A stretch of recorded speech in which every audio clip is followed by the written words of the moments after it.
Gravity और gravitation में क्या डिफरेंस है, और न्यूटन का लॉ किया था ग्रेविटेशन का, जिसमें हमने यूनिवर्सल ग्रेविटेशन कांस्टेंट को समझा था और उसकी कुछ वैल्यूज और एसआई यूनिट को ड्राइव किया था।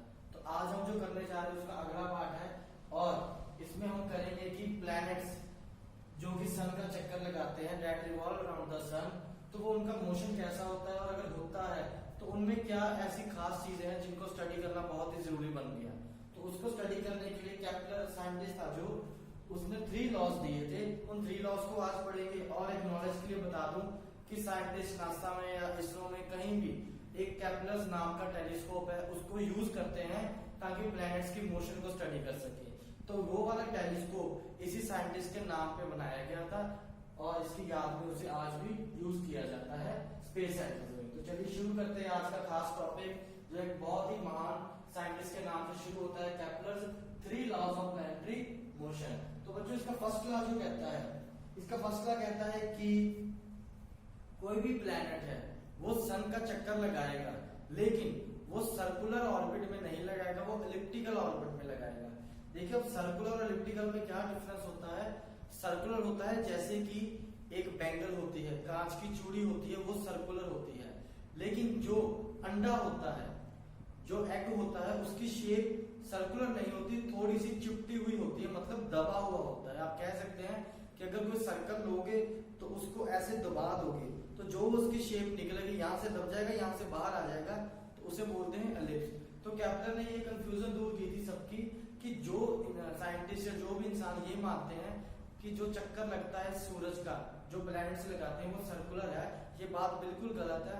जो चक्कर लगता है उसकी जो शेप होती है that is the elliptical shape और is in the form of ellipse.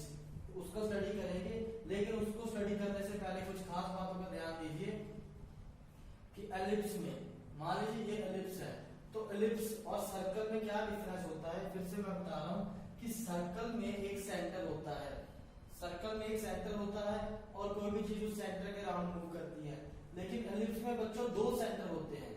Ellipse में 2 सेंटर होते हैं और उन सेंटर्स को फोकस कहा जाता है। लेकिन अगर डिनोट करना चाहे तो फर्स्ट वाले को 1, सेकंड वाले को 2, मतलब ये फर्स्ट फोकस है और वो सेकंड, और उसको फर्स्ट और इसको सेकंड, जैसे मर्जी बोल दीजिए। लेकिन अगर किसी को ये समझ में नहीं आ रहा कि यार 2 फोकस या 2 सेंटर इसके पास क्यों है, इसके पास तो एक होना चाहिए, तो उसकी कंफ्यूजन मैं अभी दूर कर देता हूं। ध्यान से देखिएगा, समझिएगा कि एक्चुअल में चीज होती क्या है। तो अगर मैं बात करूं 2 सर्कल्स की, ठीक है, तो मैंने 2 सर्कल बनाए लेकिन इस तरह से बना लिए। तो फर्स्ट सर्कल का सेंटर C1, सेकंड का सेंटर C2।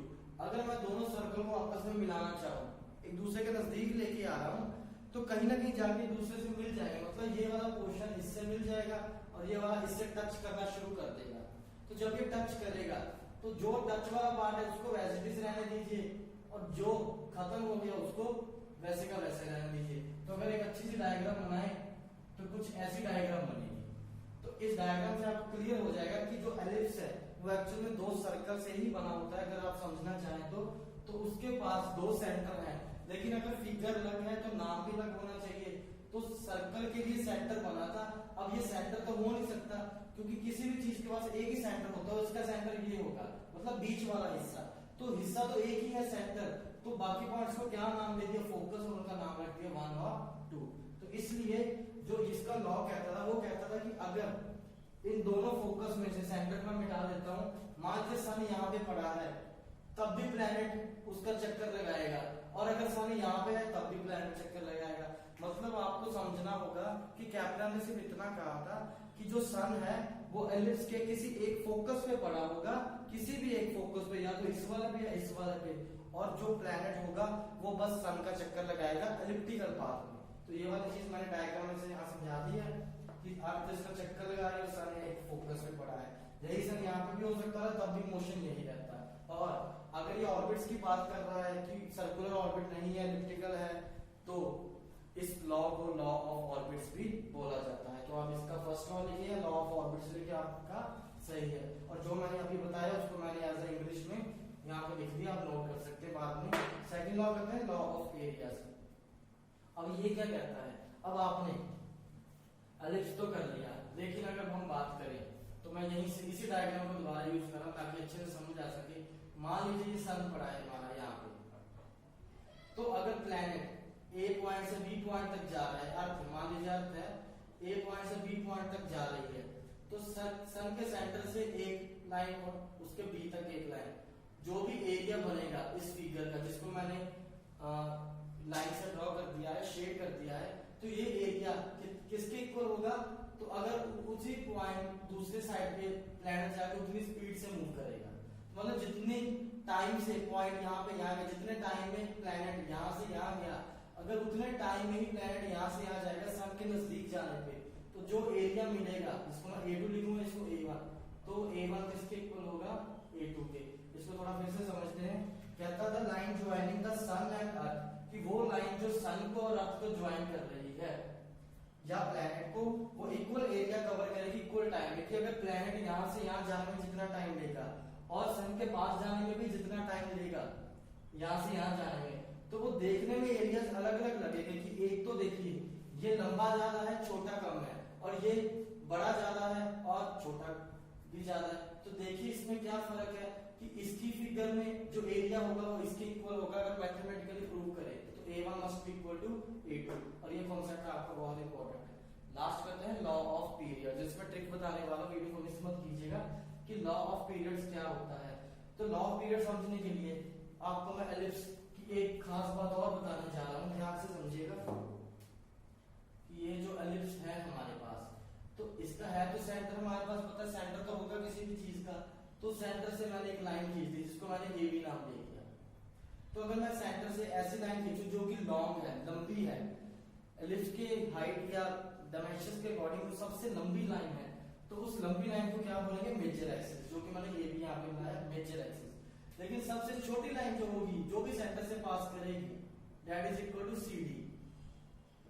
तो वो CD जो होगी वो सबसे छोटी लाइन होगी, और छोटी को बोलते हैं माइनर एक्सिस, इसको बोलेंगे माइनर एक्सिस। और अगर मैं बोलूं कि ये सबसे बड़ी एक्सिस है मेजर, तो जो इसका हाफ होगा, मान लीजिए इसको मैंने खत्म कर दिया, जो हाफ बचा इसका, लेट इट बी R, तो उसको बोलेंगे